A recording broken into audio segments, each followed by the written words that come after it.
Hello. Hey people, how's it going out there? We're back to talk some Frankenstein. Yes, Frankenstein.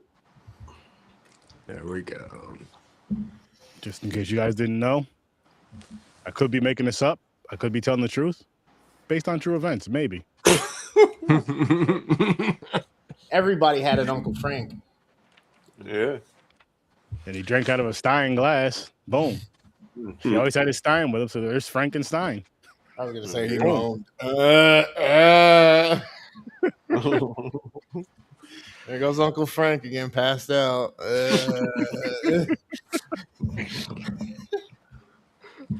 Oh shit! But what's good? How's everybody doing tonight? I'm good. This Very well, lovely- thank you. It's not Friday. This I lovely wish. Thursday evening. Fucking wish. It's lovely Thursday night. Yeah, we got some fun stuff for Friday, but we'll get to that. Tonight we're here for Frankenstein, though. Yeah, this is a first time watch for me. I got to say that Me too. I had a good time with it, and I can't wait to discuss more and see what you guys thought of it and see your guys' ratings and all that good stuff. I guess we can kind of get to it. What's new with everybody? What's new with you, gamer? Why are you picking on me, bro? Ask you a simple question. I'm going down the line. Are you in my business, man? I'm good, hanging out. Getting excited. Spring is almost here. I've had a couple nice 70-degree weather days plus. Rub So it in. I can't. You complain. always got spring. What the fuck are you It's talking a little wet and rainy right now. It's a little cold. It's like 46 right now. I'm going soft, man. I'm going soft. I just said that's a little cold. I'd be outside in a shorts and t-shirts if I was still up in the Northeast. But James, he said wet and soft. He did. Just like, just keywords stuck out.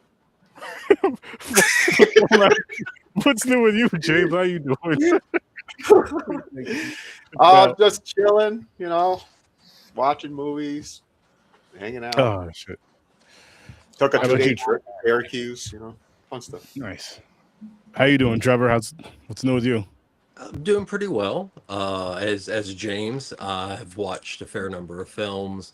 I've been working on a couple musical things recently. About ready to take hopefully a financial, even though it's a small one, a financial jump to kind of getting something going here. So hopefully in the near future, as I do say that a lot. But I am going to be there tomorrow night, so I'm very excited about that. I'm excited. You're a narrator. I'm gonna have a ball with this. So That's awesome. Besides that, that's about it. And this is a first time watch, and it was a one yet again. I have to thank you because I've been wanting to see this, and just every time I get to actually seeing it, something else pops up. So thank you. Oh, no problem. No problem at all, good sir. And how about you, Mick? I'm amazing. That's Hope you're all doing well. Damn right. Second time watch for me, and I have a lot of takeaways. I'm excited. That's good. That's good. I'm happy to hear that. Like I've been telling you guys in the group chat, so I'm gonna tell everybody else because I'm fucking annoyed. Not annoyed, but mad I had to spend the money. I had to get some new fucking tires for my vehicle. I'm happy I got new tires. Rides better, feels better, all that great shit, but not happy I had to spend the money on it. I wish I had I wish my vehicle was as sophisticated as the Batmobile, not the bullshit Teslas. To where Batman can be, he can just drive and the car will just drive. Regenerative tires. Because let's hear me out. If it could just drive on its own, right, and have all that armor, do everything that you ask it to, listen, what you're gonna do is you're gonna Uber until I get out of work. Money. Earn them fucking tires, earn that oil change. You know what I mean? You'll put your vehicle in indentured enslavement. Damn straight. Gotta pay. Gotta fucking pay back the bill, man. I have to pay for everything before they do it to us. Tires, all kinds of shit you got to buy for it. Maximum overdrive shit. Yeah, just go out there, drive, make some money. That money will be for whatever you need. You can go out and get yourself. You need some tires, go get some tires. You need some gas, you know, oil change, all that shit. You need a car wash, go ahead. That'd be wild. You send your car to a fucking tire place and it talks. It goes, I need four new tires. Yep. You're like, what the fuck? Yo, Sturdy, could you imagine being at the track and you see dudes sitting like if they're talking to a driver in the car? All right, you better start winning. You got to win this. We need that purse money. You getting expensive. Your brakes are going to be needed real soon. And these tires, you losing. We need money for these tires. Like, let's just go down the track. Just win, man. Just win. Just I'll A do. to B. I'll talk Just all A the to B. shit. Like, I'll talk all the shit you want, but you got to get down there. You got to win. But yeah, that's what's So going did on. you ask us how we're doing so you can bitch about your tires? Mm-hmm. No. It's a I genuinely care about how everybody's doing. I'll just let you know what's been going on new in my life. I got new tires. What's good, Grandize? I hope you're doing good, man. Yeah, But let's dive into ratings real quick. And James, as usual, did you kick it off for us, good sir? As of right now, it might go up. I really enjoyed this movie. I'm giving it an 8. Don't ever do that your tongue on here again, James, please. Do it again, baby. Let me see it. There it is. Rattle it. Mick. Make that little man at the top of the boat know what's up. I think we can give this an 8.5. Damn good Fellini film. Oh shit. Trevor? That's a 10. How about you, Trevor? 8.5. Gamer? And this is the first time I could see it changing, but it's a Guillermo del Toro film. They make me happy in different levels. So it was, yeah. 8.5, and I'm really interested about getting your insight later, since you've seen it twice and you follow Guillermo's work a lot. So, yeah, I would say he's a hammer auteur. Is what we have now with him, and I love it every minute of it.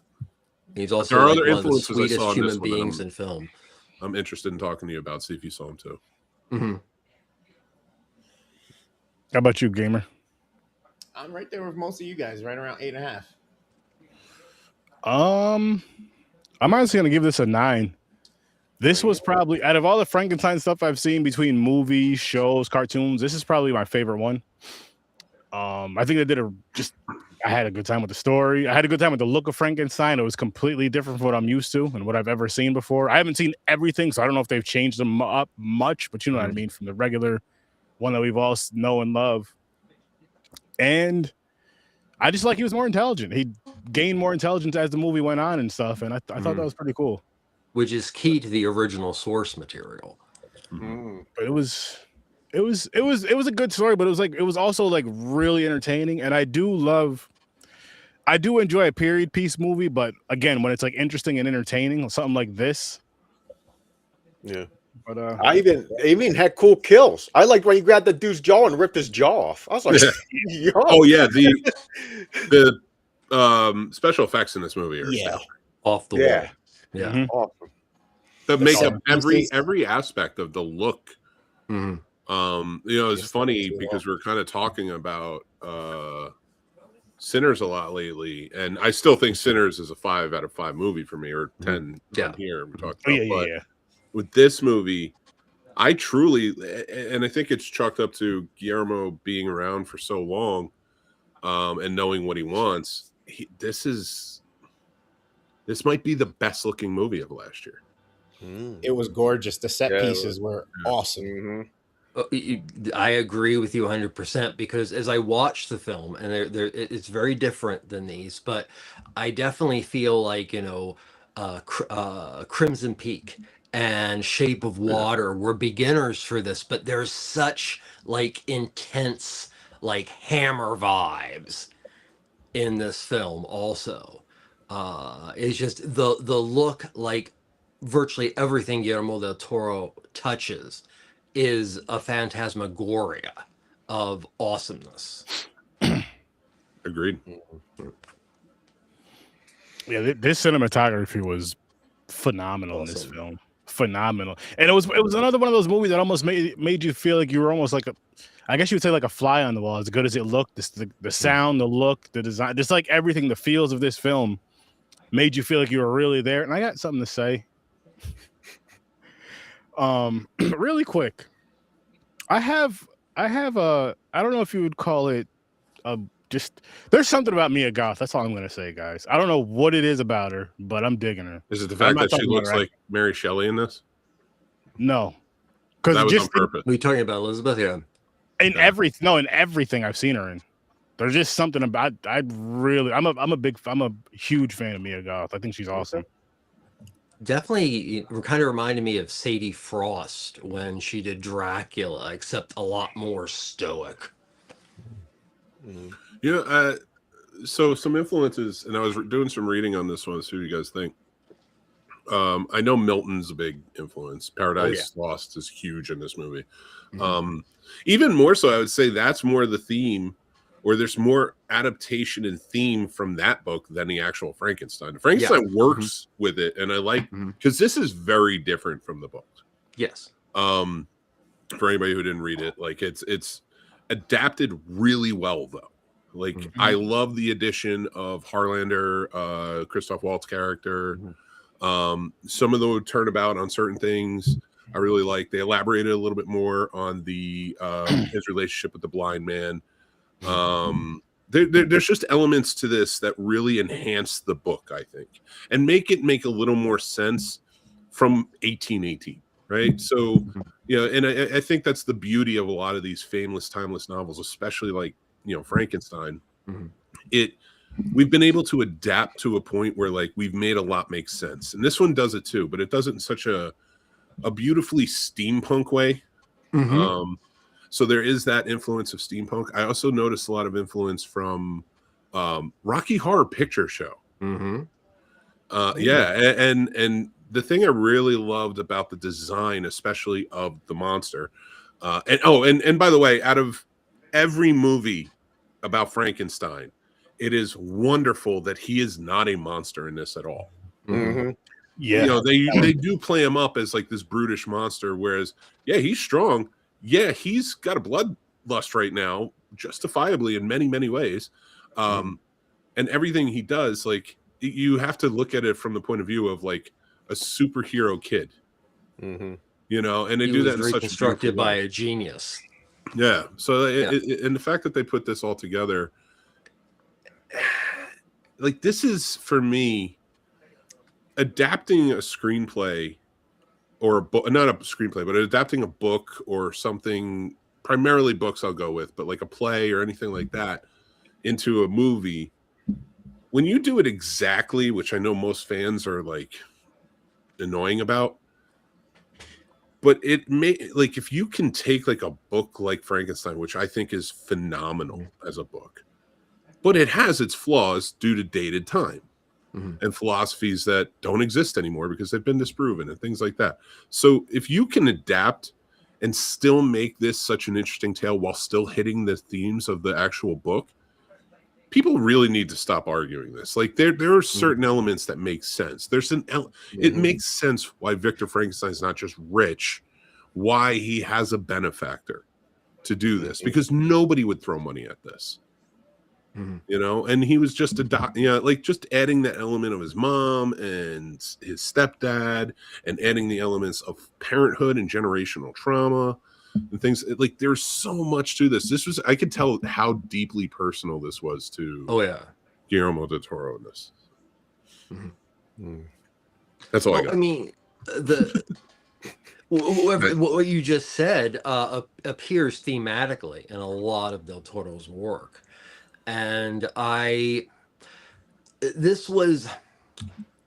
if I had to pick, I think it was named Frankenstein Unbound, came out with De Niro years and years ago. And it kind of reminded me a little of this, as far as like, taking the source material, running with it, making it more interesting, but still being reverent of it.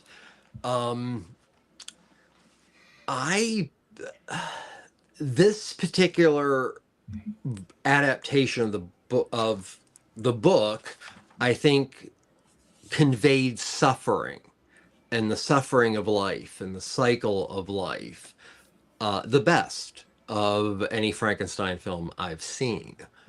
And I don't want to take away from the legendary films or anything, because I'm not. It's just it. I think Guillermo del Toro is one of those amazing directors that can create movies that touch everybody, no matter how old Guillermo is.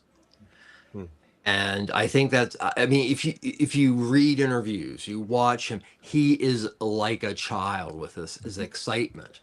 And I think that also leads to his immense perfectionism. I mean, this has been a dream project for Del Toro for decades, and there's been a lot of bitching about that too. And like, you know, he's Guillermo del Toro. You know, I don't think he has to justify presenting one of the best adaptations of Frankenstein easily. Maybe there are two other ones out there. No, it's amazing. So I like how they told the story with Frankenstein and the monster, the viewpoints. Yeah, I thought it was cool. Yeah, to break it up into tales really I think made it flow better. Especially like what you're saying, Trevor, when it comes to the movie, there's a lot of themes in. It's so wild because it had to be written by a woman to have those themes in there beautifully. Like, but the thing is, it takes the idea of the book, which very much deals with not really fatherhood as much as, you know, I would say more so women's themes are very big on the book. Oh. Get to it, Trevor. You gotta say it. What is it? No, he's just messing around. Saying it's alive. It's alive. It's alive. It's James Whale. Ouch.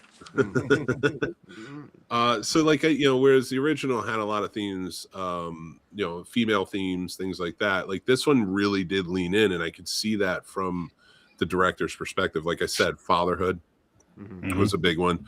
I feel like rather than the idea of it from Eve's perspective, which I sort of take the book, this is Adam's perspective.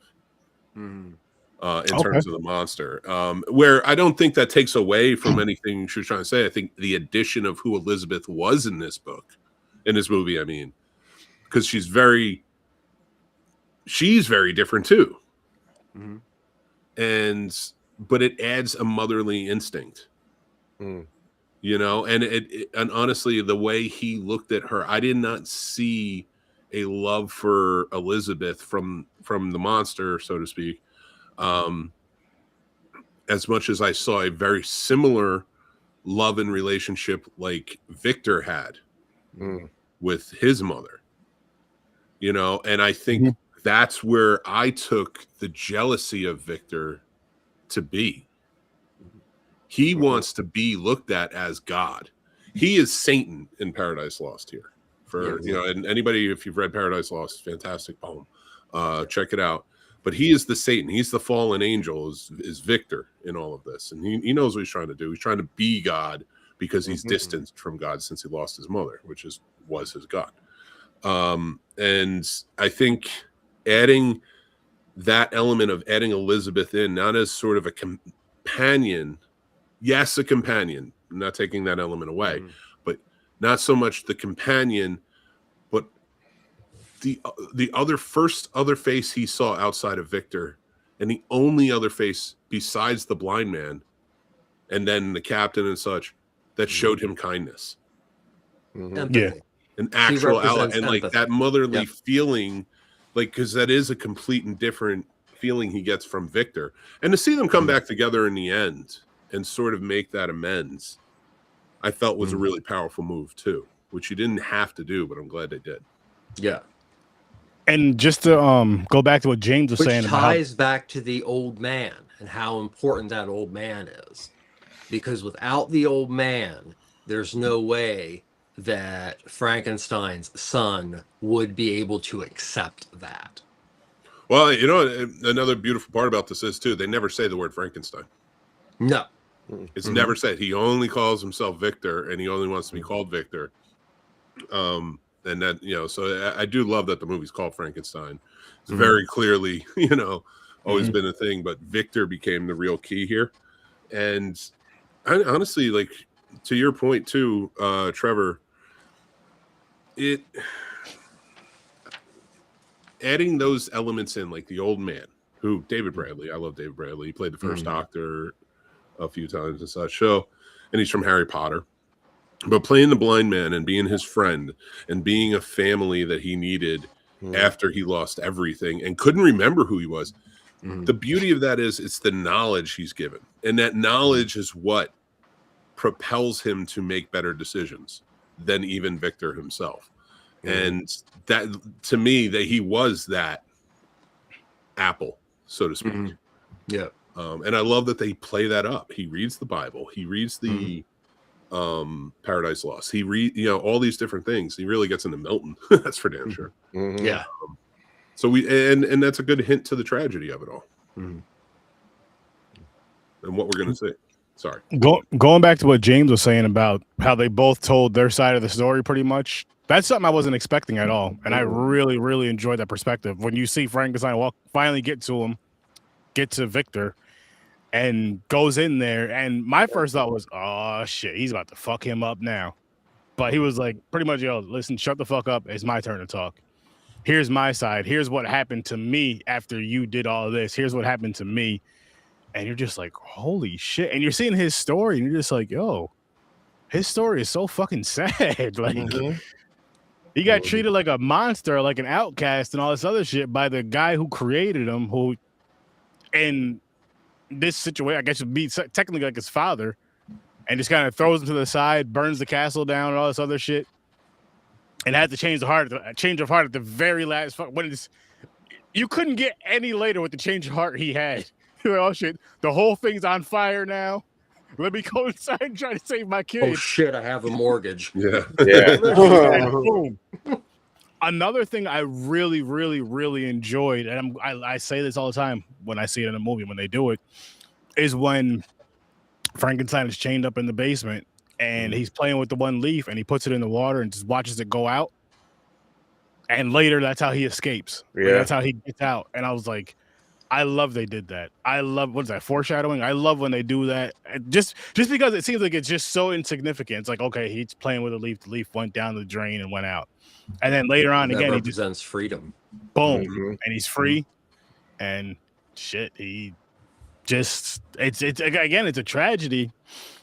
And it's a tragedy, but also a great story, like a beautiful story in the sense of like how he gains all this knowledge, ends up having a real friend. And on top of that, he showed how much of a monster he wasn't when the three guys came in. They thought that he did something to the old, which I understand, their end of it. They see the old man dead there. They see his big ass there. And the little dude comes and attacks him, gets killed, gets his jaw ripped out, and he just leaves. I mean, like, yes, they shoot at him, but he just leaves. He could have easily seeked revenge on them and tore them all up easily. Oh, he forgave them already. Yeah. And that's the thing. So they had tried killing him before. He takes shelter. First time he's like, oh, God. And then he starts seeing, almost like on a television screen, what life is like. And then he learns to forgive.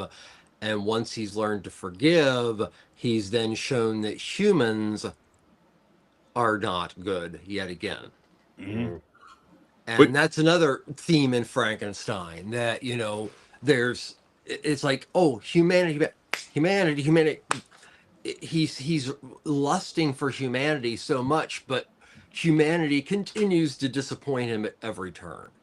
See, I didn't so much get that from this one, as that is always such a central theme, you know, especially the villagers of the pitchfork. That's always a Frankenstein thing. With this one, I got more.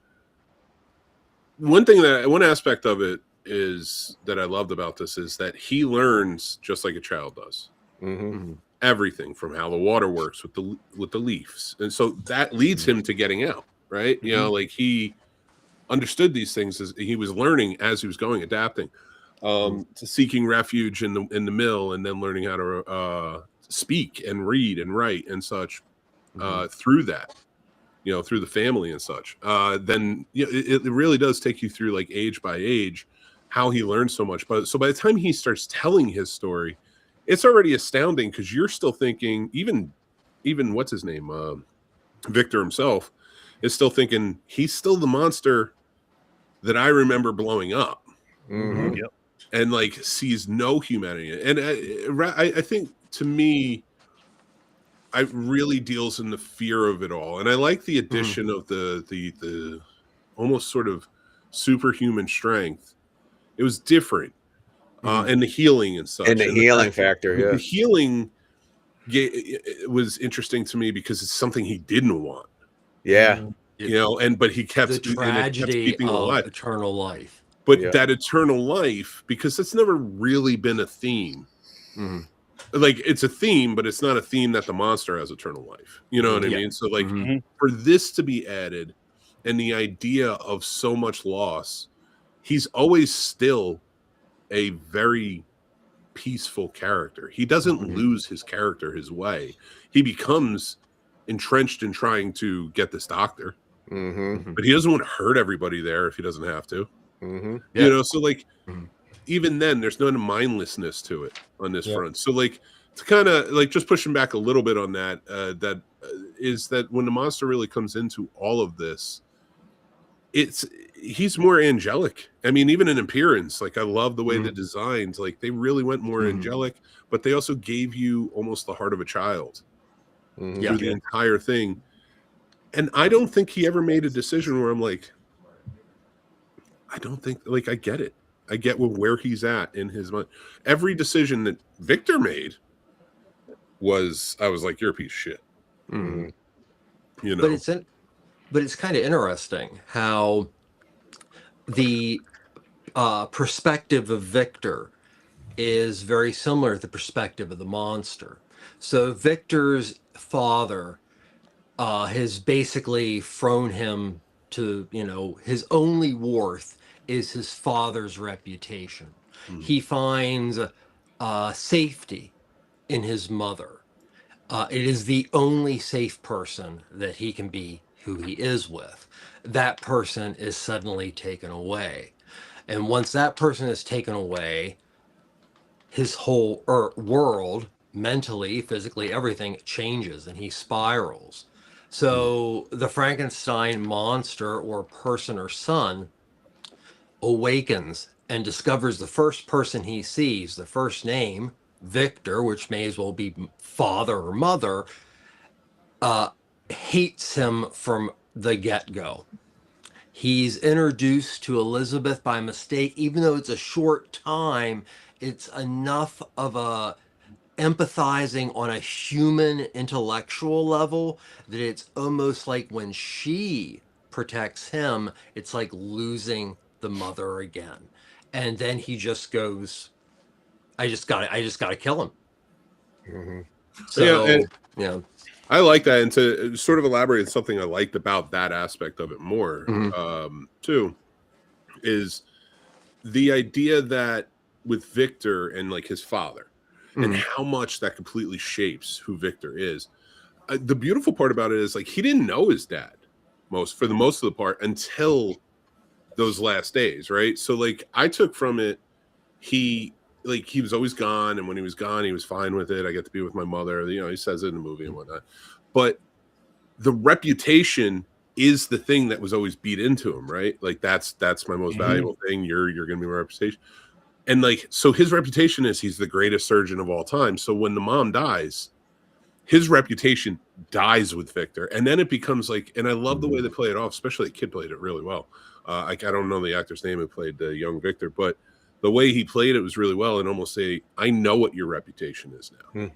You let my mom die. I'm going to become the one who gives the reputation. So when you get to this idea of he has this baby that he has to take care of, and like his reputation rides on this thing working, and that's been his obsession all the time. Like when like he can't even bring himself to be like his father in the sense that like I'll train him, I'll teach him. He just gets frustrated and is like, I can't deal with you. You know, he gives up on the entire obsession because he's ready to try again when he did succeed. But he wants it. He wants to shine from it, and everything this monster overshadows him in every way, and I love it. Agreed. Yeah. Yep. That moment where he's up behind him and the camera's kind of 3/4. Victor's kind of putting on his shirt and buttoning or throwing on his jacket, and he tells him, "You're a thing I created." And he goes, "No, I'm me. You created me. I'm not a thing. I think, I feel." Like, that was awesome. That was so powerful with that part right there. And then if you want to take it to like a contemporary standpoint, that's kind of the thing that even like the originators of AI and godfathers of AI are saying, like, hey, we got to be mindful of we're creating something here that if it does end up being that we need to care for this thing as well, and it needs to care for us, we gotta be very careful how we're using it and what we're doing here. Great. It's cool, man. Yeah. And thank you, Grandizer. The kid's name is Christian Convery. Oh, nice. As young Victor. Yeah, he did a good job. Great acting. Oh yeah. Yeah, especially up against Charles Dance. You know, he did so good. I'm glad they didn't go to the romance part. I like the motherly part. I thought Elizabeth at first. I was like, oh no, she's gonna want some monster D, you know. No, but no, it went to, like you said, Mick, on a mother figure. Like, she saw him exactly the way we were supposed to see him. I'm sorry, I don't mean to cut you off. The beauty of it is she looks like Mary Shelley. She was designed that way to look like Mary Shelley. Why? Because we got an image of Mary Shelley looking at Frankenstein's monster and falling in love like a mother would.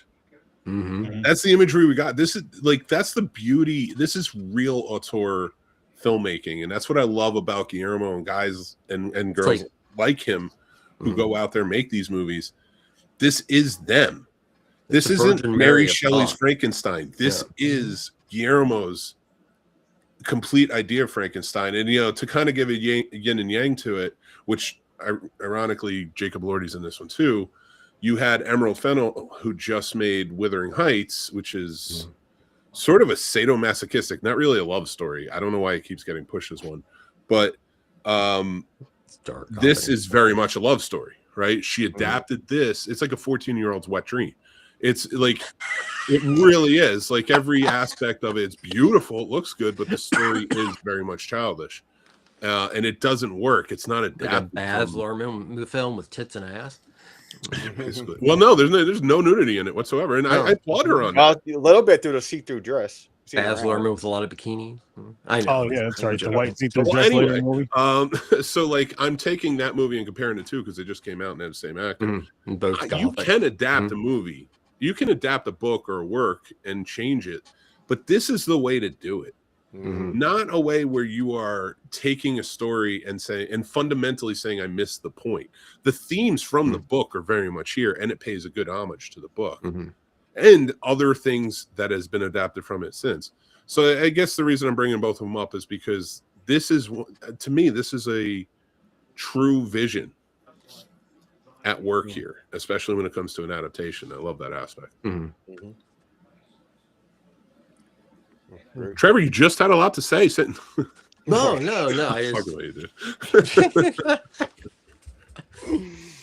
Oh man, it's like how long did they say this movie was? 2.5 hours. 2.5 hours. Yeah, it didn't feel like it. It went smooth. I didn't get bored at all at any part. No, it was constant. Enjoyed it a lot. I didn't think I was going to like this. I was like, oh, it's going to be a fucking love story, Frankenstein. I want Frankenstein to be a monster, you know. I can keep with the same story. I just want him to kill people. I got both. I got it. He did kill people. Cool. Like I said, cool scenes like the jaw rip off. And I love that he did not no normal Hollywood explosion. Usually an explosion, they get blown back and they get up and go, oh, and they're coughing up smoke. This one, he fucking got blown back and his leg ripped off. Yeah, I thought that was cool. I was like, that's how it should be. That's how realistic right there. Those physics were real enough for you, huh? Yeah, they were. I was like, there you go. Finally, someone got hurt after a fucking explosion. It is so crazy to me that, like, his whole life was obsessed with defeating death. And the moment he does it, and it's not exactly the way he wants it, he seeks death. Like, he wants to murder from that point forward. And even when he does have that like sense of like, oh my God, I'm about to burn him down, and then gets blown up, he's still like, I'm glad he's dead. He moves on.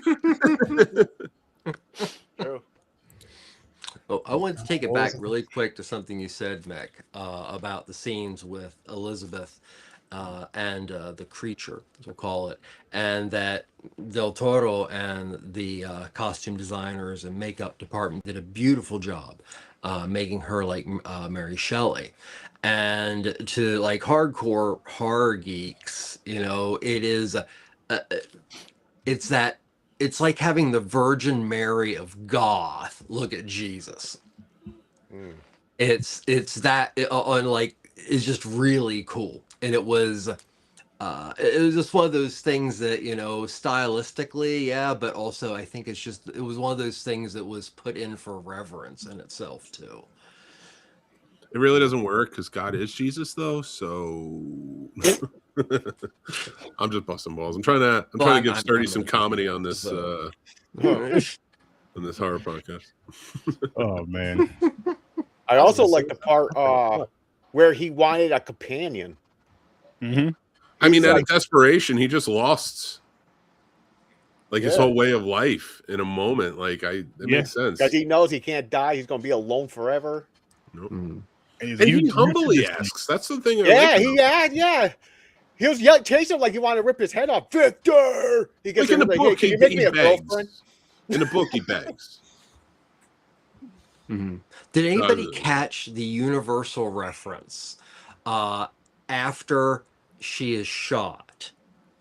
When the creature picks her up and is walking with her, her gown or whatever is wrapped around her hand, very much like the female or the bride of Frankenstein's as she comes alive. Little thing, but that's the kind of little thing that I can expect from a Guillermo del Toro film. Another one too is when the little girl leaves for the spirit of the forests, the daisies. Bingo. Yep. Yeah, because that's what he and the little girl were picking that day. He just did throw this one in the water. But it's one of those things where, like, again, you just reusing them. You take that scene, which was very horror filled and scary for its day in 31. Oh yeah, or 31, 32. And then it was, but then you take it and you update it and you add a nod to it. You have the little girl, you have the daisies, you have the monster, but it's still beauty. There's a moment of beauty there. Like you never feel like he is a monster. Yeah, he's never played for a monster, and that, I truly think, like, when you watch Shape of Water, which is arguably his Gilman adventure, his Preacher of the Black Lagoon, and you take this, like, give me more from Guillermo when it comes to the Universal monsters, because I want to see these love stories of these monsters. Like, these are really cool. Take Crimson Peak, sort of the same. It's not really based on any one thing, but I think it fits in there really well. Gothic literature and Hammer and it's Crimson Peak is a beautiful, beautiful film, and probably one of the most overtly Gothic films ever made. What do they call it? Crimson Peak? Crimson Peak. Yeah. It's awesome. Hiddleston. Okay. Yeah, if you it also has kind of a similar feel to this film. So I if you like this adaptation of Frankenstein, you really can't go wrong with going back to, you know, I mean, even like Kronos and Devil's Backbone and Pan's Labyrinth. Guillermo del Toro films are, they're fantastic. Cinema fantastic. See, I never really got or understood Pan's Labyrinth. I tried watching it 3 times. You don't have to. It's just visually stunning. Like a lot of Guillermo del Toro's work, you can just sit back and watch it, and it's beautiful. And then you listen to it and watch it, and it's like, oh wow. I mean, it is a really good story about anti-fascism in Spain. It's one of my favorite films. But I mean, I give it another try. Maybe you weren't in the right mind frame at that point. See what you think about the story after. Because I want to say, when was that? 2012? 2007 or 8. Yeah, so I think I saw it somewhere around 2010 to 12, somewhere in that range. I'd give it another try. Yeah, I'll try. It aged very well. Yeah, I liked it. Same. I liked going back to this movie. I liked how the old man was teaching Frankenstein when he was teaching a little girl. Like, what is this? A, and then flip it back. What is this again? What is this? A, and he's looking through a little hole with his eye. Like, he learned a lot in that little ass room or whatever. They don't really say how long he was there for, right? About a year. About a year, because he comes like the seasons change. You have to watch those. Oh, okay. Yeah, he grows hair. He had seasons. Oh, yeah, he grows hair. Oh, fuck. Okay. No, I don't know because yet again, the family leaves. Del Toro. The family leaves for the winter. Yeah, and the old man wants to stay back. And there's, I remember them saying he's a stubborn old man. Then a couple, a little bit later, or a little movie goes on a little bit, maybe a couple more minutes, and it turns, winter. You see the snow and all that shit. But yeah. Well, I don't know if Guillermo meant this or not. I'm asking all of you, but I thought it was really interesting that, and he does. He spends about a year in hiding, and he spends about 2 seasons with the old man or so. But he learns about being human by all intent and purposes, how a lot of us have, through a television. It's like he's watching the way life should be, and he's also learning. But there's a wall there, almost like he's watching on a television. But then once everybody leaves and he meets the old man. And the wonderful thing is that he's not just learning, they're entertaining him. They're making him feel human to the point that he wants to go out and fix things and make their life easier. It's just, it's just little things like that I just, Guillermo del Toro is such a perfectionist for his ideal, but also a great collaborator, that I think, it's not too far to pick meaning and have it be too far away from the nest. Well, even that, like the to the point of like the childhood, like that's like what a 4-year-old would do. Like they hear like, oh, my parents need help, like, and they'll appreciate me more if I help, and I'm part of it. So I do like that. Again, they really, and the beauty of that, because when you're watching the time change through like his hair, like you said, or the seasons and whatnot, is he's going through these stages swiftly, which is another funny point, because 2 seasons isn't a long time to learn how to read Paradise Lost. Exactly. You know what I mean? Like, granted, we're at a point in time where like there's so much oversaturation of books. Excuse me. That, and I'm not talking about media literacy or anything, but like we could read Paradise Lost now, and I do urge most people to read these books, but for the fact that it's like, I'm trying to find the right words for it, but like for the fact that it's not back then, like that was a huge deal to have all those books. There was no other source of entertainment, but it still took a long ass time to learn how to read, and he does it real fast. So to that point, Victor gave him no time. Had you taken maybe like, it wasn't that hard it was just patience. But had you taken maybe a few months, you could have had your super minds. I do think the monster was holding back, because Victor was like, just say one other word. Just say one fucking word. He did. He did after he left, though. Like, he waited till he left. And he's like, no, he didn't. He said it before he left, and then he left anyway. Oh, yeah, he did leave anyway. Yeah, that's right. He was walking out when he said Victor, but that's the point. Like, I was talking to my wife about it yesterday. I was like, Victor's a piece of shit. Yeah. Oh, he is. There's no redeeming quality about Victor until the very last moment when he's like, I'm terrible. I'm sorry. Yeah, he admits that he was mad and shit, whatever. Which I almost want to ask Guillermo del Toro, just be like, how was your relationship with your dad? Because that felt like something. That felt like you were waiting for an apology from somebody. Yeah, his dad wasn't shit though, and then his younger brother is his dad's favorite kid and all this other shit after the fact. He's just like, but that's his actual kid, and I'm not taking away. Me as a stepfather, and Sturdy, we've talked about this stepdad. Yeah, I'm not saying that's the right way, but for the most part, that is a reality. You know, I don't think that's the way it should be. But so I felt like that worked almost like it, and it almost like mirrored each other because he didn't want to connect with something that he really didn't create. He did, but not the way his mother created him. It's not the same. And I think that's why he was so jealous of Elizabeth as well. Like he couldn't have that affection he is missing since his mom left. He wanted it from her, and she was giving him the exact affection his mother gave him to the monster. And like, I don't know. Again, like there's so much, like this is somebody who really got the material. And conveyed it well. Yeah. This is another one of those movies, like I said, for a few that we've done this year so far on both shows. It wouldn't work with bad acting. Or even like subpar acting, halfway decent acting, average. Like this movie had some really, really good acting to really pull this movie off. And kudos to everybody that was a part of this film. Because this was one of those where it's just like, listen, if you're a fan of Frankenstein, go check this out. It's worth the 2.5 hours. It didn't, and like when every time, and I can't help myself. Every time I see a movie is like 2 hours plus, I'm like, oh fuck. Yep, same here. I go, fuck, but this did not feel like it was a 2.5 hour movie, and I like how it kind of broke it up. You had the prelude, and then chapters 1 through 4, maybe something like that. I forgot how many chapters there was, but I like how they kind of did that. The prelude was when he was the kid for a little bit, and then it gets into all the other stuff. I'm like, I like how they broke it up. And just go watch this film if you can, people. If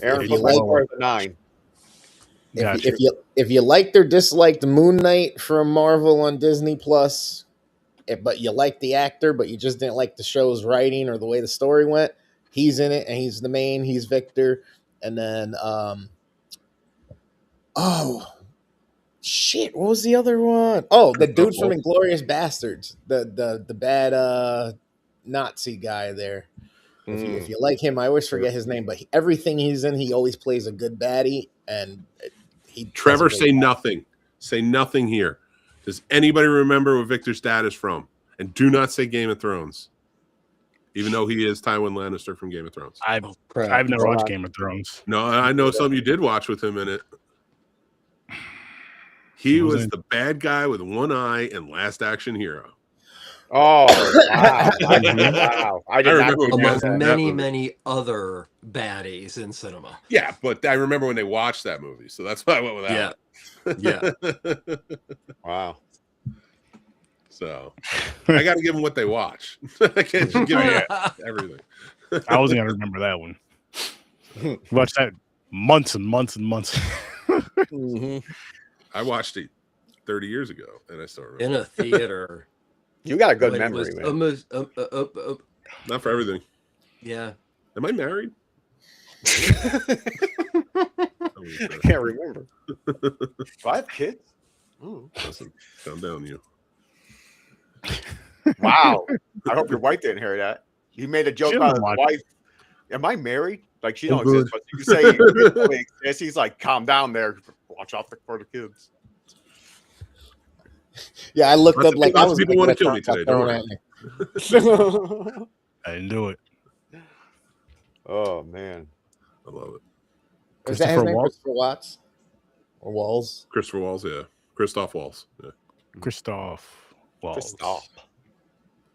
Christoph. Wasn't he the baddie in one of the Bond movies too? Yes, he was. Yep. He was Blofeld and right? Yeah, he showed back up in No Time to Die too. Yeah. Yeah, he is a good baddie. It's also Dr. King Schultz and Django Unchained. Oh shit! Damn. Anybody have anything else they had to say about the movie? Nope. Well, we watching. I could go on. Yes, Django Unchained. Yes, forgot about that. Well. Before we get to that, James, we got our weekly rentals. So who are we kicking off with? Trevor, I guess we're going to be kicking it off with you, good sir. Cool. That's the first one you saw. No, it's the way I had to see how I had him set up. I'd see whose was whose. So let me pull Trevor's up, and bam. Oh boy, I'm excited. Damn. So this week, I was kind of in the mood for something light and something very comfort. and that would be a subgenre of fantasy, science fiction, and kaiju, specifically for kids, usually called tokusatsu films.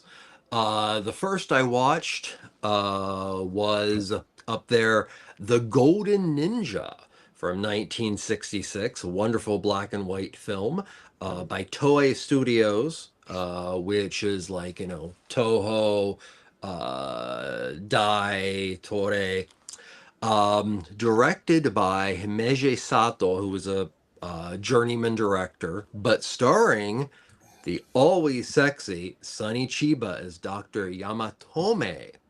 And the Golden Ninja is a mummy that actually is not a mummy, but a golden ninja that for some reason, when you put water on his Mesoamerican style tomb, he suddenly comes to life and hits people with a stick with a ball on it.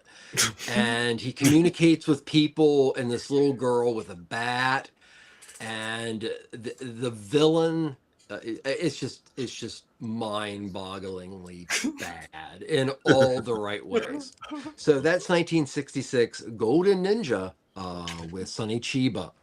Now we're going to go to one that is a real winner, and I actually really mean that. It's a 1966 film called The Magic Serpent, sometimes called Serpent Showdown. Same genre. This film involves, royal family disputes. So you have a royal family and a subordinate who has special ninja powers, overthrows the royal family to take over the whole area, and they have to, they don't just kill them, but they have to kill their kid, the kid, because he'll be part of the line. Well, he's magically saved as a giant dragon tries to eat him off a boat by a very large winged creature that is actually some really, really old guy who has a thing about scrolls and ninjas. And then eventually, after he's trained this young man, he gives him a scroll in which he becomes a toad that is a kaiju toad and can battle the dragon. And there's actually a lot of intrigue in this film. But if you're a fan of kids' films and a fan of actually really well done kaiju, I highly recommend the Magic Serpent. Wait, is that the second one you're talking about? Yeah, it's actually the Spanish poster for that. Yeah, which because it is says funny. the apocalypse the of the monsters monsters. of the apocalypse. Yeah, that was a Spanish poster. The next one is the earliest of these films from 1961, Invasion of the Neptune Men, in which Sonny Chiba plays a scientist. Yep, sexy Sonny. And also this superhero that really doesn't do jack shit called Iron Sharp. And the Neptune Men are... it's so beautifully bad, but unlike the latter Gamera films that are just bad, these have a charm and actually have a lot of really good people working on them. So when I say these are fluff, I mean these are fluff in a, if you like Godzilla and you like yokai monsters, check these out. And then the week was ended by a French-Italian co-production called Illustrious Corpses by the legendary Francesco Rossi, who did Salvatore Giuliano and the amazing Hands Over the City with Rod Steiger. Stars legend of French cinema. He's played cops and bad guys, Lino Ventura. Oh. If you could make a giallo about political intrigue among judges and what is actually at the core of judges being murdered, and almost has a feel of like films like A Citizen Under Suspicion.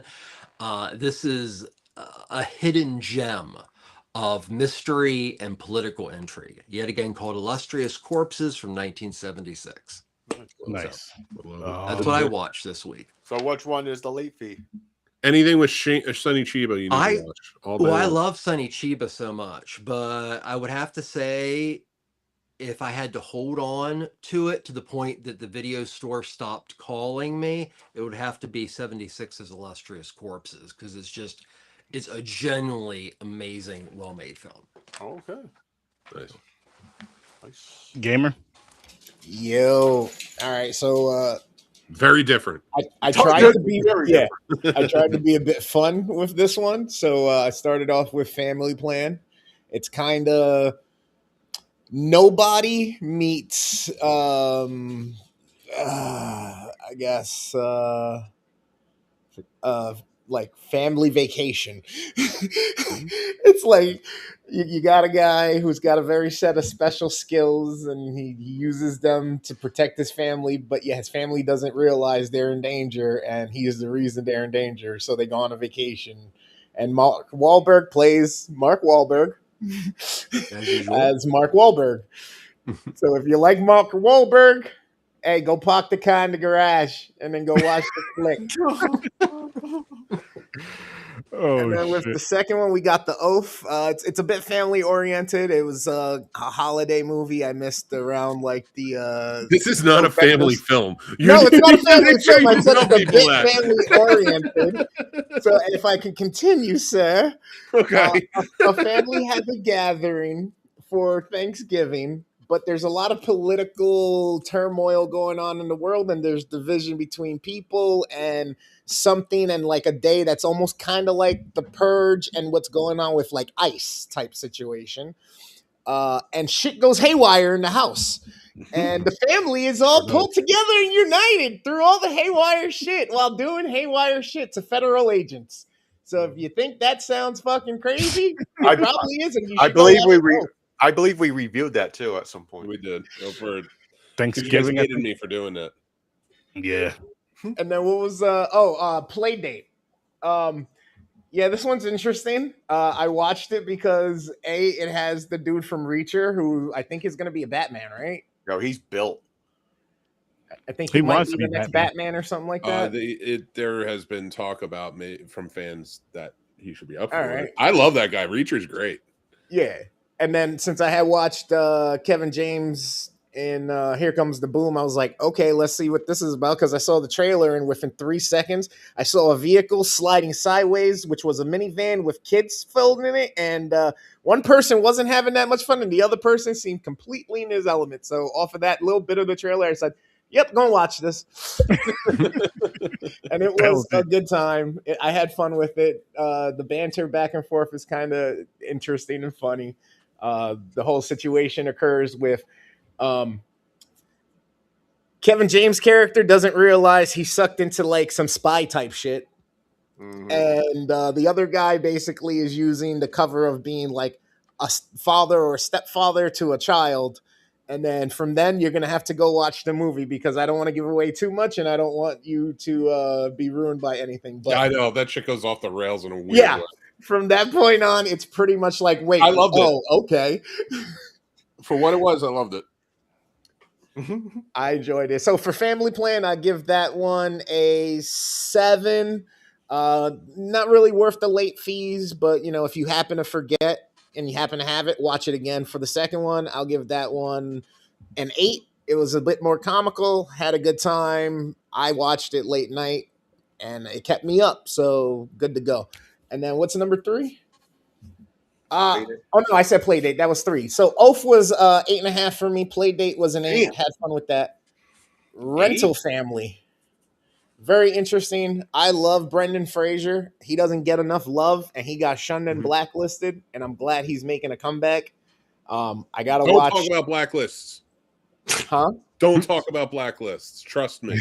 I'm saving your soul right now. He was on the absent and void of color list.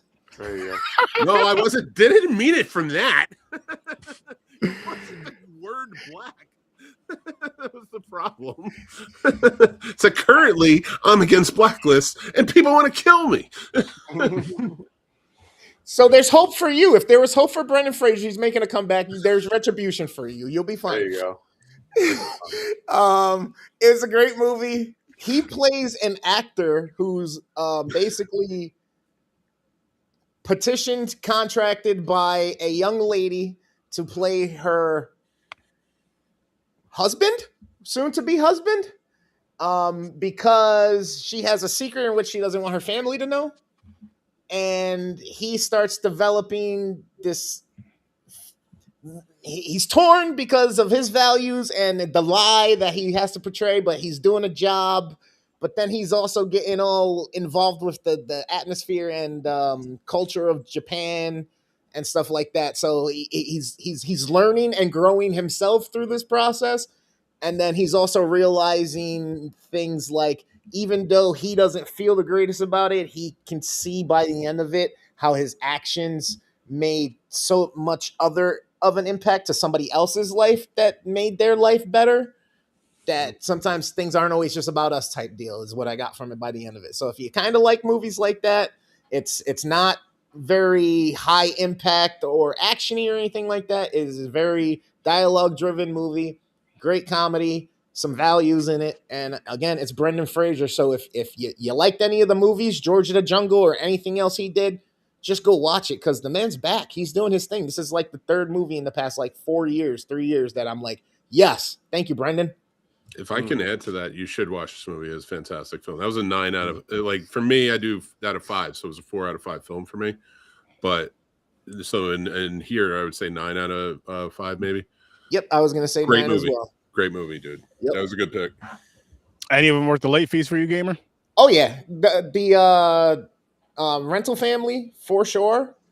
If you're in the mood for some type of political type shit, The Oath. Interesting. And then Mick? I'm up. All right. Wow, I wasn't expecting this. Okay. These were the movies. very eclectic bunch. Curse of the Swamp Creature, Gone with the Wind, How to Make a Killing, and Eyes Wide Shut. Did them a little bit reverse. If I can, I'll go over them, but I want to give my ratings while I have them up. Curse of the Swamp Creature, 5 out of 5. No, it's like a it maybe deserves a 1, but I'm going to give it a 3 just because I love the absurdity of it. Gone with the Wind, 10 out of 10, masterpiece film. Watching it again, just realizing every people get that wrong. It's like one of the most misunderstood movies of all time. Eyes Wide Shut, rewatched it for the second time in my life since 1999. Brilliant film. Kubrick's great. It's I'd put that at probably maybe an 8. And How to Make a Killing, had a lot of fun with it. Probably a 6.5, maybe a 7.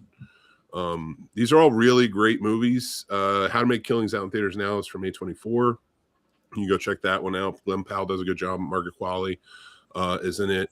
I'll get to Creature in a second. Curse of Swamp Creature in a second. But Eyes Wide Shut, we talked about on our podcast this week, the Kubrick connection, a lot of different things he had in his movies, the themes that in society, what he was calling out. This is definitely one of them that's coming back into the forefront now. We talked about our favorite Kubrick films.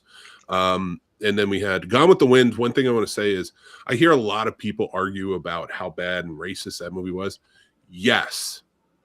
And I don't understand why people do not get the fact that the two people who are the stars of that movie are the villains. But the beauty of it, we see their origin story. We see why they are the villains.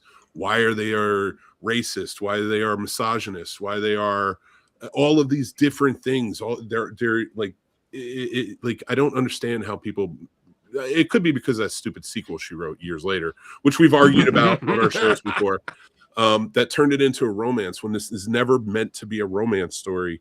This is a story of desperation, obsession, not true love in any way, shape, or form, all superficial love. And they are bad guys. They are actively making choices to be bad towards the people in their lives and each other. So when you realize that, it's funny because I posted it with The Shining and said these movies have way more in common than most movies that they get compared to. And that was it. It was because we are following our protagonists, which are true antagonists throughout the entire thing.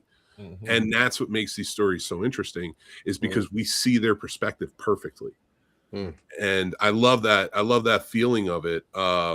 But then to go to my last one, which is one of the most absurd movies I've ever seen, was a TV movie from 1966 called Curse of the Swamp Creature. And we'll get into why. We are doing a charity script read, so we'll get to that part. But this is a movie came into my life years ago. Me and my buddy Casey, who did the scene stuff together, watched it one night late. We were just, I don't even know how we found it. I don't know how we found this movie. And there was a line in it, and I'm not going to say the line on here. You got to wait for the read tomorrow. There's a line in it that just kind of like sticks with you because it's so awkward, weird, and absurd.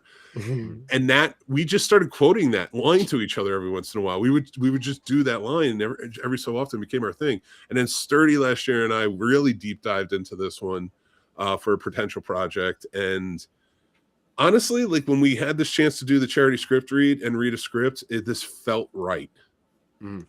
So I really hope you guys can at least join in. Watch the movies on YouTube for free. The script didn't exist. I had to rewrite the script. It's on Prime too. A lot of it was improvised. He must have just put it on Prime because I was looking for it. Nice. Larry Buchanan's films are crazy. And also, if you did like the one that we're doing the script read for, he also did a film called It's Alive, which is about a sea creature, and also one called Creature of Destruction, which is also about basically a sea creature. He had yeah. He loves water. I'm gonna watch Eyes Wide Shut again. Tom Cruise sucks. I'm sorry. What did he say? Something about a creature. Oh no, I was saying this isn't so much about a sea creature. This one, it's a swamp creature that really is from the bathtub to a swimming pool in Florida. So. Well, the other films are basically they aren't necessarily sea creatures. They're creatures that come out of parts of Louisiana and Texas that are supposed to look like Florida. So, are any of those worth the late fees for you, Mick? Well, Gone with the Winds, 100%. It's a masterpiece. Eyes Wide Shut, worth the late fees. I'd probably steal Curse of the Swamp Creature and not give it back. It's in the dollar bin. He steals it instead of paying the $1.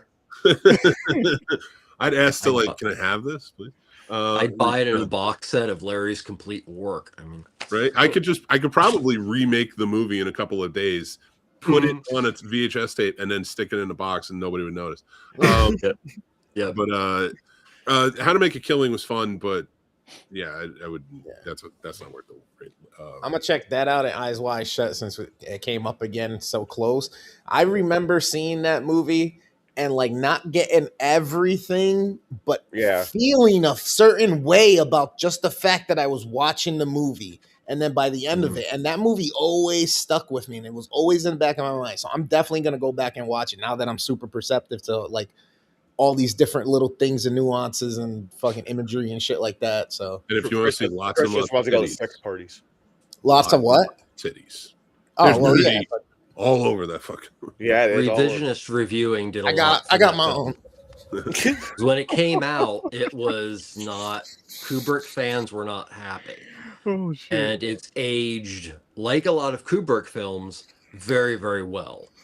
I don't know. I'd like to rewatch it. It's been about 2 decades, but I don't know if this is true, Trevor. If you know, but I have heard that Kubrick, who always had Final Cut, turned in his Final Cut. They watched it, like Tom Cruise, Nicole Kidman, him, and a few others.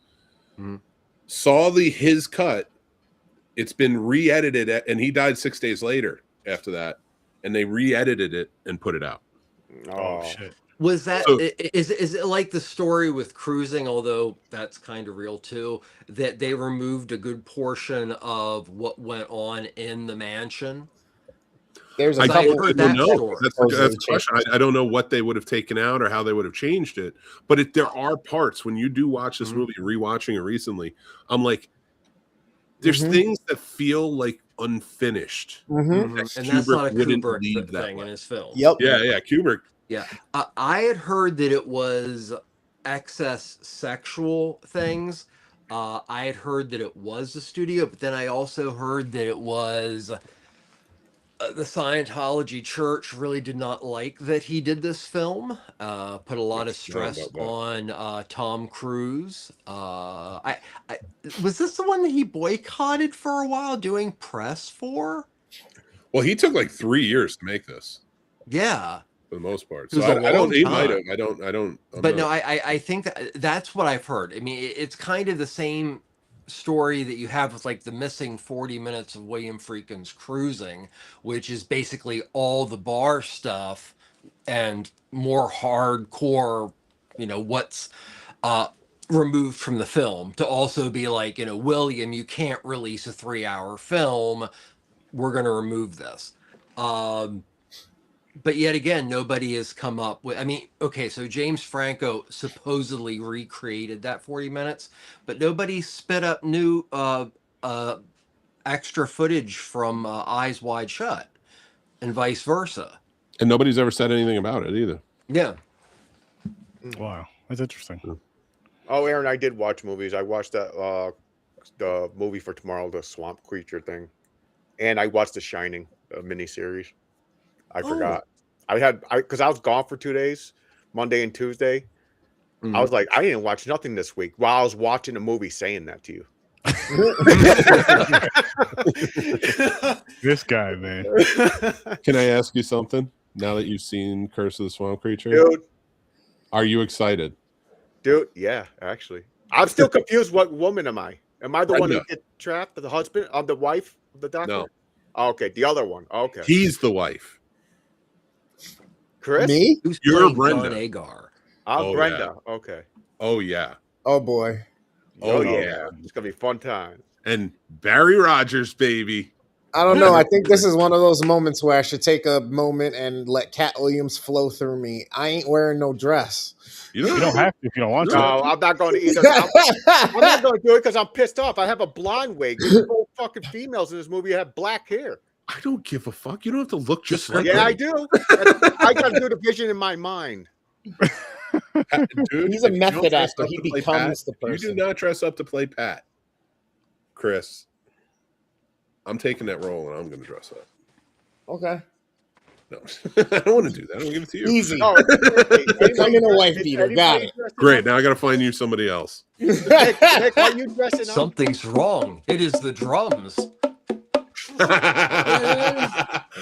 they go with them damn drums again. I think I'm gonna make Chris Ricky. Which, by the way, you'd better read it as Ricky, because in that movie, when you watch it, the first time they mention him, they call him Ricky, and then they call him Richie for the rest of the time. I was like, wait a minute, what the fuck? And like, I would have never realized it. I've seen this movie like 3 times. I would have never realized it had I not been writing it down. And I wrote down Ricky and then added that as his name. And then like maybe 5 minutes later, Richie. And I'm like, they didn't fuck up his name and say Richie. And then it was just Richie throughout there. And I was like, I'm keeping it as Ricky. That's fucking funny. It's true. They did. I know we're not done with those things. I had to gush a little bit. But yeah, that movie's something, Mick. It is. It definitely is.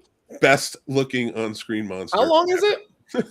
Only like an hour and 20 minutes. Was straight up fuck. Oh my god. It's an hour and 20 minutes, dude. I thought you would have hated it more than Blood Lake. It's so gonna be like 2 hours. Oh. Okay.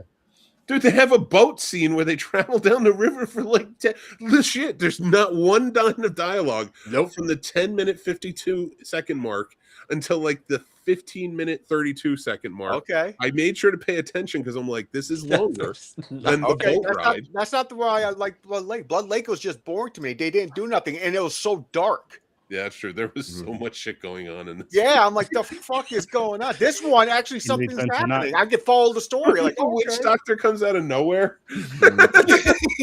You know who he is. Like the character's been there, but like he's just dressed as a witch doctor now. Yeah. That movie is. I don't even know what the fuck. It's wild. It is wild. It's funny shit. So what we got next week, Aaron? Well, first I gotta do my damn weekly. Oh yeah, I thought you went first. I thought you went first for some reason. Nah, I always go last. Oh, I bet. So, I watched The Cleansing Hour, Great movie. Lovely, Dark, and Deep, and Curse of the Swamp Creature. I gotta check out Lovely, Dark, and Deep. As well as those that sounds like a name of a porn. It does. Well, it wasn't a porn. That was actually my college nickname. Or something underneath the title of a poster that Pam Grier starred in the 70s. It's funny because Curse of the Swamp Creature is my porn name. You were in Florida. He was the swamp man, the swamp ass man. Damn, that's fucked up, Mick. Monster from the gonorrhea. Oh man, monster from the gonorrhea. But Curse of the Swamp Creature, like you heard what these guys said. It's a wild, ridiculous movie, but it is fun. It's funny. Is it worth the late fees? No. Is it worth the 3-time watch? It is. But you watch that on 1 or 2 days. Lovely, Dark, and Deep.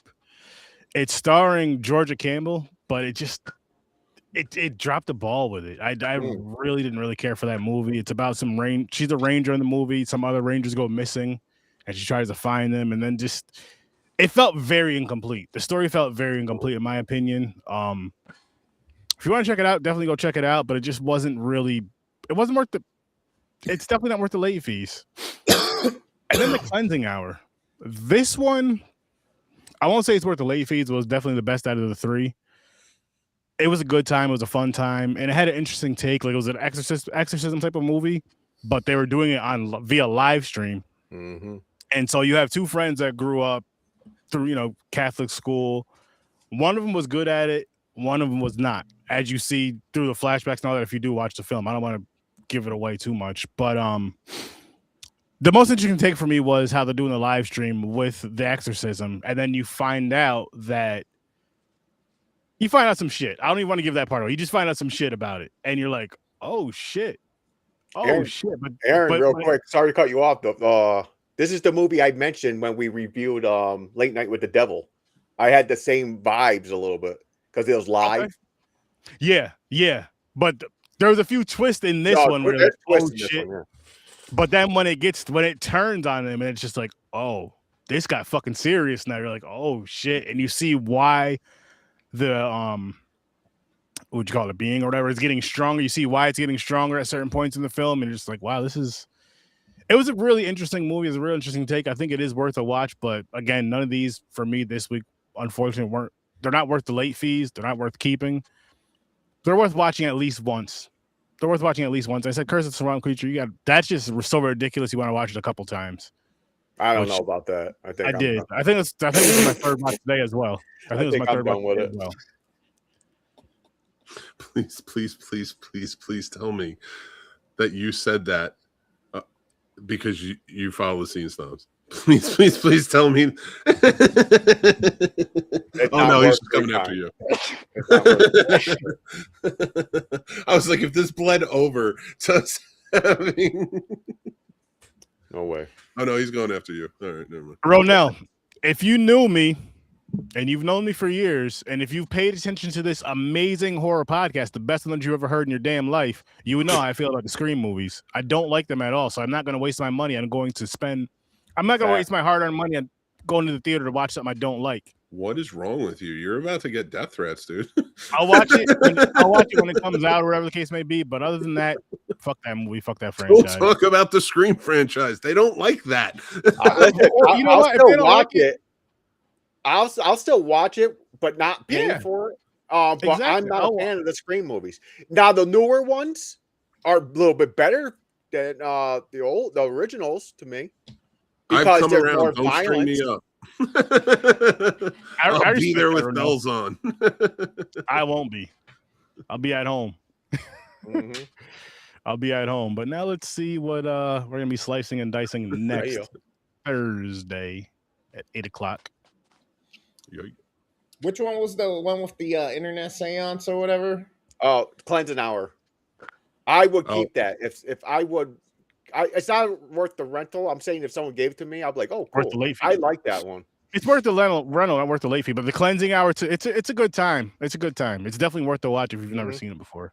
We are exactly 30 seconds away from this episode being as long as Curse of the Swamp Creature. Nice. There we go. Wow. Oh shit! Yeah, I thought I always Or is wanted it to gonna see be that. weapons? It might be weapons. Oh, Weapons. weapons. That'd be fun. It's weapons.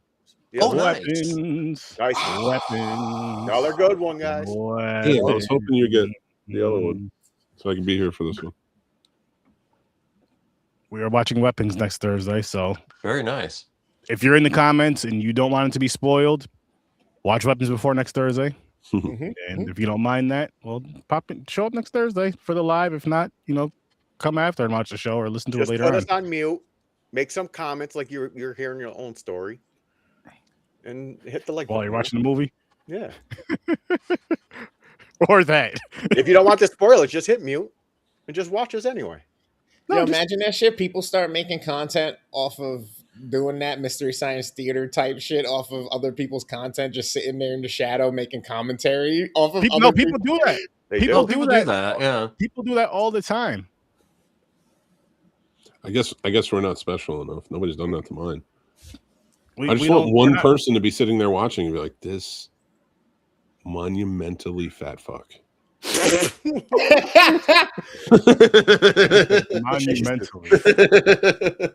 Monumentally. Look at his face.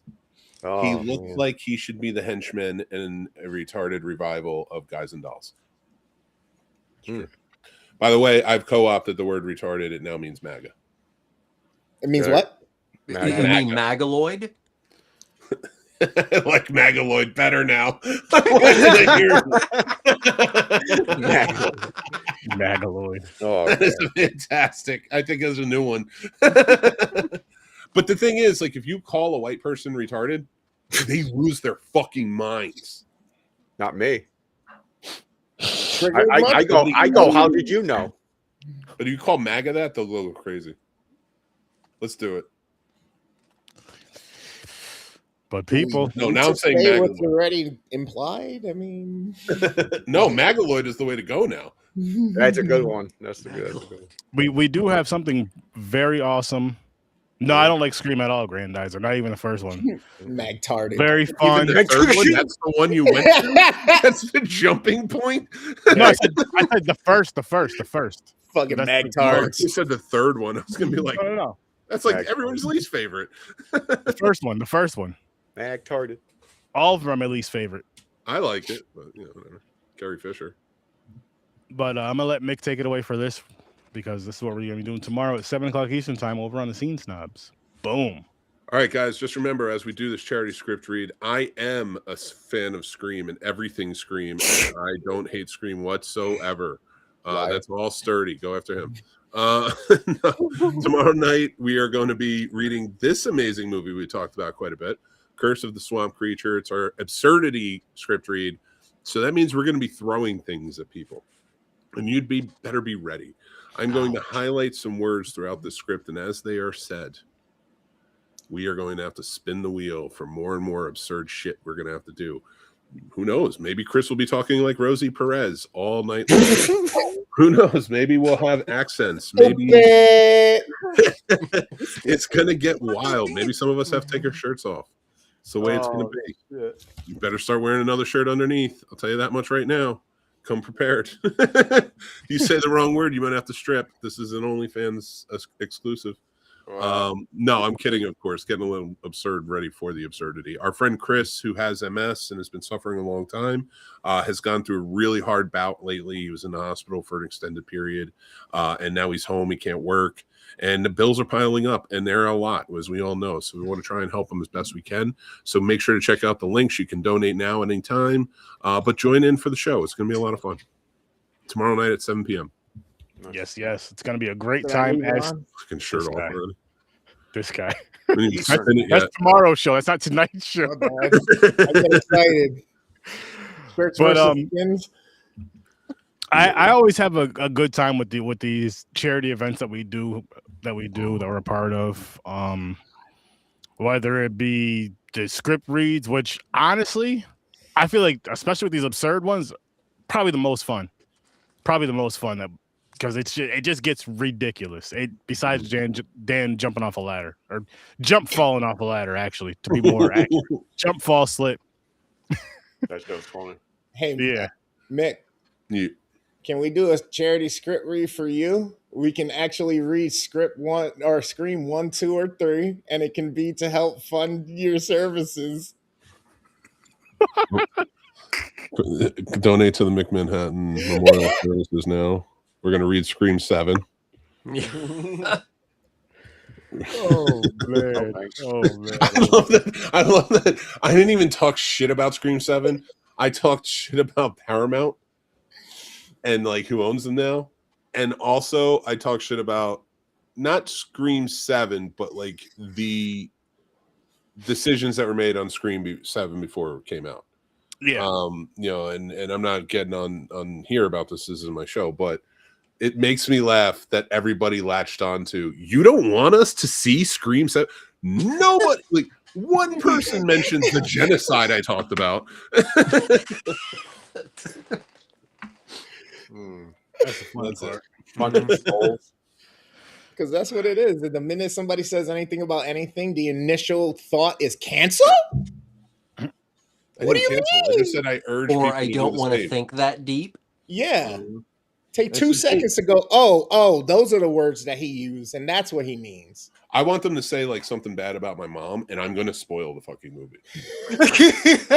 I'm going to comment who the killer is in it. Yeah. Like, I don't, because I'm taking that Facebook down. Like my plan was on Saturday or Sunday after the charity read to delete my Facebook because it does nothing for me and it's a cesspool. So I'll be happy to get off of it for my mental health. This guy. Like, dude, seriously, I'm actually kind of excited. I wanted to get there. Now I won't right now because like I'm gonna let this go on and play out as long as they're not gonna win this. I will keep fueling this fire as long as they are. His Jersey stubbornness is just. I joined up with them. I'm calling for my own death. I know, but I'm just saying. So we're gonna do a charity stream. He's doing the 8 Mile shit. Eminem talk shit about himself. That's a lot of wood. You can't change somebody who's like fucking dead inside. You know? Oh gosh. That's where James gets it from. Your dad. Yep. My favorite part is when somebody's like, "You should die." She's like, "I almost did last year. I don't know why they don't want me." Let's fuck them up and go. We already They don't did it. want me. They sent me back. God, I just found out I have a fucking 43-year-old son. I definitely want to die now. Yeah. Can't pay for all that shit. Is there statute of limitations on child support? Christmases. Yeah, he owes me. Oh, I just got adopted. So if they make you go back to years, make up time for some fucking weird reason, yeah, he owes me a lot of taken you in money. as a foster. So I think it's until what, 21? 21? 21 or 26 if you're in school, something like that. The You're not child in tax school. credit. You might. I'll be able go to to get some school. Food stamps. Well, And give me more fucking- money. Yeah, but you're way older than 21. Not my brain. Not mentally. Mentally, I'm 15. Not mentally. Holy shit. This is now 8 minutes past the time. And if you were here for this whole episode, you could be there for that whole movie. That's all I'm saying. You guys should check. I would say this too. If you're going to show up for the charity read tomorrow, I'm not saying you have to, not this part, but check out that movie just so you kind of get a better understanding of the script and what we're going to be talking, reading off. Because if not, it's going to sound like we're saying nonsense. You're like, what the fuck are they talking? What? It's going to be a fun time though. I can't wait. I know these guys can't wait. And I'll just give you guys another reminder: the charity script read tomorrow at 7:00 p.m. February 27th. Curse of the Swamp Creature. And big shout out to the homie Chris Harris. Fuck MS. Yeah. And a moment of silence for our dear friend Mick Manhattan. He has passed. Mm-hmm. I miss you already, Dad. Dude, there was a point where I posted the picture of Ghostface and I go, they sell these at every 5 and dime in the state. Let's all get one and go kill them. Oh my goodness. Oh my goodness. Oh. But big shout out to sturdy slashers out there. They will not be hunting down Mick Manhattan. They know better. We don't do that. But we're gonna get on out of here, people. Make sure you check out Fade Theory. Make sure you check out Ambassador Media. Make sure you check out Worst Damn Gamer. Make sure you check out Mick Manhattan. Make sure you check out Popcorn and Pints, which we are actually reviewing. Yes, we're still in The Shining, but the miniseries this time. And then, of course, come back here every Thursday for Horror Research 30. And with that said, I'll see you in your nightmares. Peace. Flush the toilet.